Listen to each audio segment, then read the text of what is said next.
Okay, go. Good morning, sir. Good morning. How are you today? I'm good. Good. Okay, thank you for accepting to discuss with Diversity Magazine today for our end of year interview, special interview. It's And, always a pleasure speaking yeah. to Diversity Magazine. You are one of our fitters leaders, so Okay. that's why you are one of the we choose. So Oh, thank you. to start up, could you share us about the key accomplishments that you have done or you have did during the week this year? Yeah, That's close to 600 this year. But when you see what's happening in other parts of the country in North America, most of our protests have been very peaceful. I think it's a real compliment to the people that work in that area, and it's a real compliment to some of our community leaders that are working with the police service to ensure the right to demonstrate doesn't include violence and other escalation of problems. So, those few things alone have been major steps. Recruiting is at probably at the highest level that we've seen in several years, maybe even 10 years. More people wanting to come to EPS. And then we've seen innovation on how we're doing things, whether it's through our accelerator, whether it's through technology, but we've had rapid increase of technology, which has allowed us to actually respond quicker, solve some major investigations, and then, with that, we've had some really good solutions to some complex files, homicides, the extortion case that we had to deal with. So I think, overall good. I mean, there's always challenges, and it's not by any means over, but we've seen good progress in 2024. And I think as a city and in the police service, those are things that we shouldn't take for granted, and we got to keep moving with that momentum. So, it's been a real turnaround year of really getting back to focusing on what we did, but at that same time, there's always been some distractions. Oh, it's awesome. You and your team, you made great work during the year. Yeah, no, it's something you got to celebrate the wins when you have them. It's not without challenges, and as I said, work needs to continue. But certainly when you start looking at where some of the bigger issues are popping up, you can now see there's even further work that we have to do. I mean, domestic violence, interpersonal violence is still a major concern in this city, and that's going to have a reinvigorated focus for us in the next year coming up. But at the same time, I think I'm pretty confident in the staff we have within the EPS. Even as I retire, that we can continue in February, that we can continue this momentum. And those are the things that you feel good about as a chief of police. And really, it's about the community. Yeah, indeed. Yeah.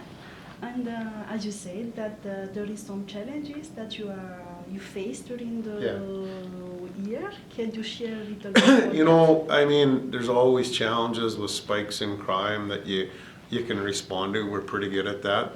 I think something that I've spoken a lot about lately is, some of the distractions, the politics that have got in the way of what we're trying to do, and how people are trying to spin every word you say. I mean, it just distracts the community. I mean, we've got a really good police service, not without issues that we have to deal with, like any other major employer, we deal with that. But, police is autonomous and works for a commission and for a community for the reasons that are set out in legislation and law. And I think for folks to understand that and how we go about things, we don't get involved in that day-to-day politics or social media storms that you see with personal interest groups. And there's a reason for that. We're focusing on safety, we're focusing on behavior. We're not focusing on, a particular race. We're focusing on the behavior of the individuals that are creating the problems for our community. And as we know, it goes right across the board. There's no one group that's responsible for all this. And I think anybody that tries to focus it on one group is not doing a service for anybody in our community. Yeah, In fact, we have always of those challenges, but we have our way how to face it. That's Right, and that's why we need to work together. And that's why I always enjoy the conversations with Diversity Magazine, because we focus on the positives, but at the same time, we're not afraid to have the hard conversations when there's something that needs to be done to alleviate some of the situations. And, you know, you tell that story in a wholesome manner rather than some folks trying to take snapshots or a 5-second video that's actually an hour long and try to spin a story around it. It just doesn't do our community any good. I think some of the things that we're moving on the technology side with the introduction of body cams is going to help in that particular aspect of that transparency and being able to communicate quicker. And just some of the training that we're doing, obviously looking at de-escalation and really focusing on how we actually look at every incident and we break that down and say, what can we do differently? So lots of good things on the horizon for Edmonton, lots of good things on the horizon for the Edmonton Police Service. Yeah. So let's we already conclude what will be the plans for the upcoming year? Yeah, as I mentioned, we're going through a lot of that now. I think there's some things that we need to pay attention to, not just the Edmonton Police Service, but policing in general. You know, the geopolitics are really taking a toll on a lot of communities, and I think what I said earlier is we need to focus on when people are hurting, they have the right to demonstrate, but they don't have the right to hurt other people. And I think that's one thing I really respect about the citizens of Edmonton. By large part, most of our demonstrations have been peaceful. I mean, not without emotion, but emotion is when people are hurting, that's okay. But we can't be taking that out on other fellow Edmontonians because of differences.